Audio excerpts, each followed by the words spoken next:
Okay, Assalamualaikum warahmatullahi wabarakatuh. Hello guys, so kita jumpa lagi untuk mata pelajaran asas sains komputer.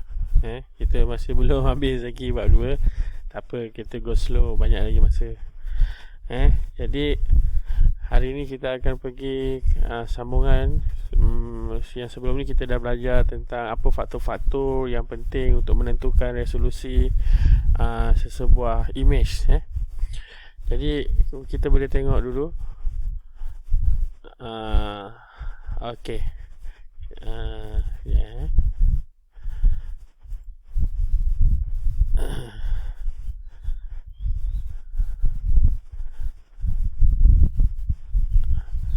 Okey. So ini pembelajaran kita.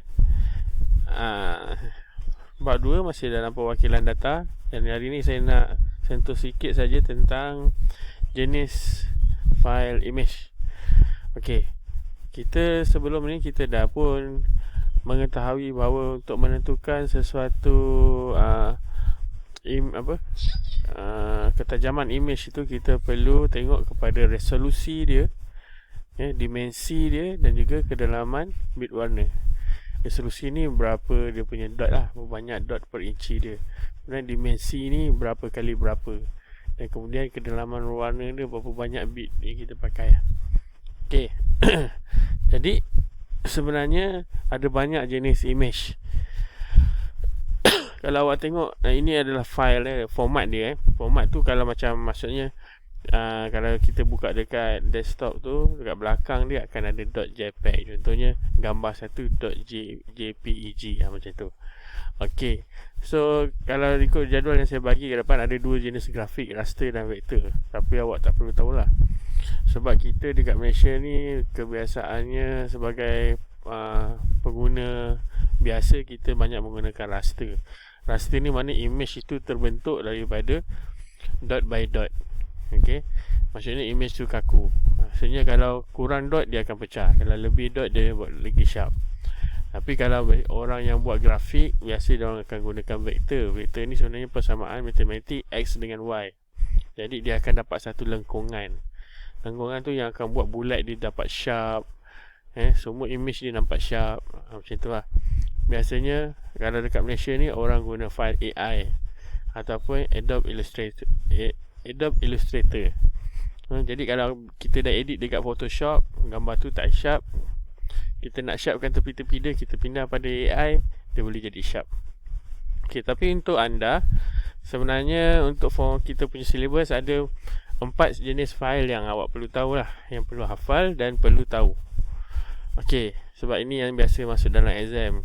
Okey, iaitu yang paling famous sekali kita ada JPEG. JPEG ni digunakan oleh hampir setiap hari lah oleh kita. Dekat handphone kita pun kita pakai JPEG, dekat internet pun kita download pun semua pakai JPEG. Okey, kenapa kita pakai JPEG? Sebenarnya JPEG ni gambar dia gambar yang kaku Berarti yang kita, kalau kita nak file tu besar, kita boleh besar. Kalau kita nak kecil, kita boleh compresskan dia, jadi dia kecil. So biasanya bila kita nak share, kita akan guna JPEG yang kecil dan kita akan upload di internet. So dia tak ada gunakan ruang yang sangat besar lah. Sebab kalau gunakan handphone yang sekarang pun, paling besar pun image kita mungkin dalam 3 MB atau 4 MB saja. Okey, so itu JPEG. Kemudian kita ada bitmap. So bitmap ni mana kita dapat cari? Bitmap ni kalau awak guna Windows biasanya sebelum ada JPEG ni, dulu dia gunakan bitmap. Okey, kita bacalah, saya baca sikit. Format piawai yang disediakan oleh kebanyakan perisian image di persekitaran Windows. Kalau awak pakai Paint, kalau awak pakai apa lagi satu biasanya dia akan save as sebagai bitmap ataupun .bmp. Image ni boleh dieksport dalam kedalaman yang berbeza. Berapa bit yang awak nak lah, kita boleh setting 1 bit, 4 bit, 8 bit, 24 bit. Image 4 bit dan 8 bit boleh dimampatkan dengan pengekodan RLE, Run Length Coding, yang merupakan kaedah pemampatan lossless. Okey, itu bitmap. Sebenarnya kita memang jarang guna pun bitmap ni. Memang jarang guna. Siapa yang guna Paint ke apa, dia biasalah. Okay, kemudian kita ada format GIF. GIF. Okay, GIF ni biasa kita tengok dekat internet lah. Sebab biasanya GIF ni dia boleh simpan beberapa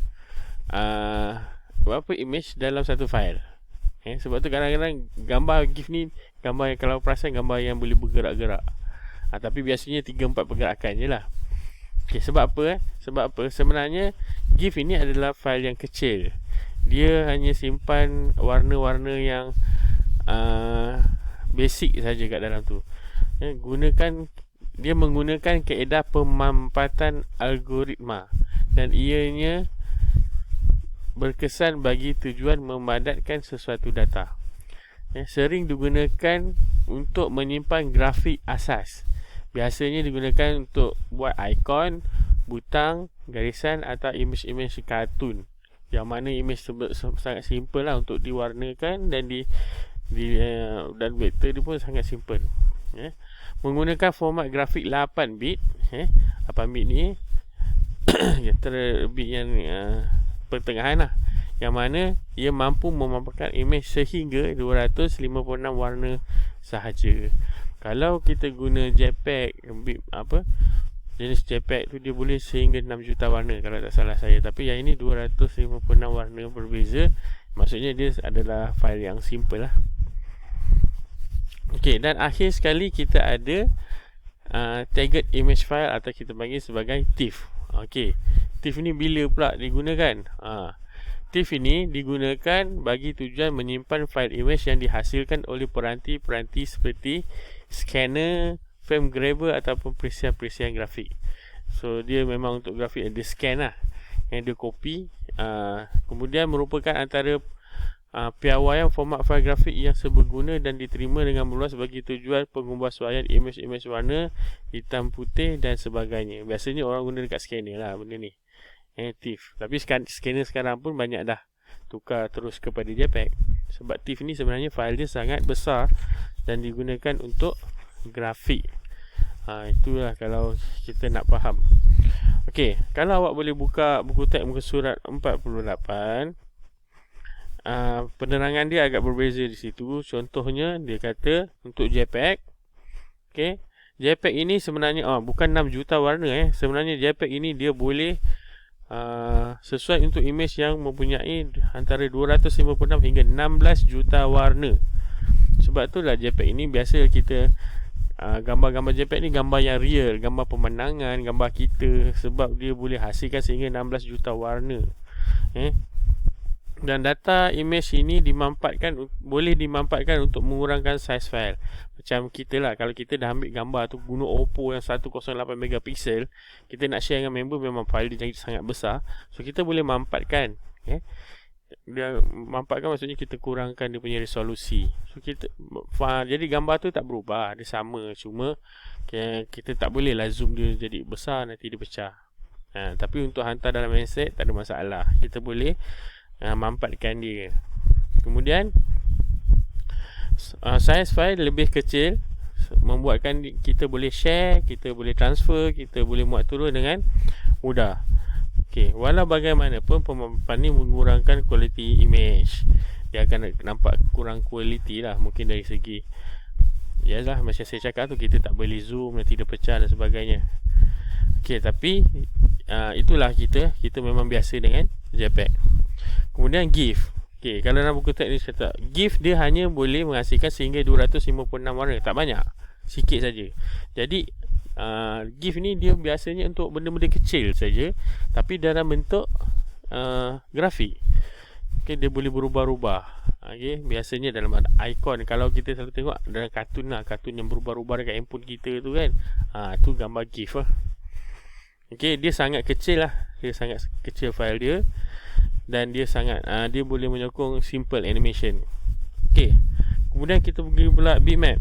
So bitmap ni sama lebih kurang macam JPEG, sebab bitmap ni memang digunakan sebelum ada JPEG. Okey, so bitmap ni biasanya bitmap ni tak salah saya dulu dihasilkan oleh pihak Windows sendiri lah. So bitmap ni dia tidak boleh dimanfaatkan seperti JPEG. walaupun dia sama, jadi saiz dia akan remains kekal besar. So kalau kita ada satu file tu, je lah, kita tak boleh nak compress lagi. Kita hantar tu dalam bentuk yang sama. Sebab tu lah banyak social media dia tidak menyokong bitmap. Kadang-kadang kita tak boleh nak baca tu. Okay, sebab kita kena faham social media ni biasa bila dia dapat gambar, dia akan terus compress untuk elakkan lag. Dan akhir sekali TIFF. TIFF ni Target Image File Format. Dan saya cakap ni memang digunakan oleh industri pencetakan, penerbitan untuk grafik, sebab dia akan hasilkan fail yang sangat besar. Okay. Dan dia juga boleh menghasilkan sehingga 16 juta warna, tetapi kualitinya antara keempat-empat ni dia yang paling bagus lah. Okay, sebab dia digunakan untuk buat grafik, dan dia untuk print image tu besar-besar. Digunakan untuk biasa orang industri pencetakan. Okay, jadi saya ingat itu 4 jenis format file yang awak perlu hafal. Kita ada JPEG yang simple, yang boleh compress, 16 juta warna juga boleh compress, dan file ni kecil, senang senang untuk sharing, senang untuk download, senang untuk upload. Kemudian kita ada GIF yang hanya boleh menyokong sehingga 256 warna sahaja, yang digunakan biasanya untuk simple animation, untuk buat icon atau buat kartun kecil-kecil. Kemudian kita ada bitmap. Bitmap ni sebenarnya old school punya file. Biasa dia menyokong semua Windows punya apps lah. Tapi kekurangan dia adalah dia tak boleh dia juga boleh 16 juta warna, tapi dia tak boleh compress. Jadi kesukaran lah. Jadi bitmap ni sebenarnya old school, orang jarang guna dah sekarang. Dan akhir sekali kita ada TIFF. TIFF ini biasa digunakan untuk pencetakan, untuk grafik pencetakan lah. Biasa digunakan untuk penerbitan dan sebagainya, sebab filenya memang boleh support sampai 16 juta warna juga, tapi dia sangat besar file dia. Okay, so tak sesuai lah untuk kita orang biasa nak share ni. Okay, seterusnya untuk bab 2.2.3 ni, kalau boleh saya akan buat video satu lagi lah, sebab ini pun dah 12 minit. Okay, so kita jumpa untuk ke video yang seterusnya. Bye bye. Okay, tak apa, saya tinggal satu slide saja, saya sambung ya. Apa kaitan antara kualiti, saiz, kedalaman warna dan juga resolusi image? Okay, so kita dah belajar untuk dapatkan image yang berkualiti tinggi, kita kena tengok dia punya resolusi, berapa DPI dia pakai, dimensi berapa kali berapa, dan kedalaman warna dia. Dengan kata ringkas dia, lebih tinggi resolusi, dimensi dan kedalaman warna itu, lebih tinggilah keperincian suatu image tu. Maksudnya dia lebih sharp, dia lebih detail. Okay, dan warna dia lebih vibrant sebab dia lebih banyak warna. Kemudian, dan lebih tinggi resolusi dan dimensi juga bermaksud lebih banyak piksel yang kita gunakan untuk membentuk image tu. Sebab resolusi ni kita dalam DPI, dimensi pula saiz. Jadi paling banyaklah piksel kita kena pakai. Bila banyak piksel kita kena pakai, banyaklah bit dan byte yang kita gunakan. Bila banyak bit dan byte tu, maksudnya banyak lah, terlalu banyak, juta-juta. So ia menyebabkan saiz file tu semakin besar. Jadi itulah dia punya hubungan. Okay, bye.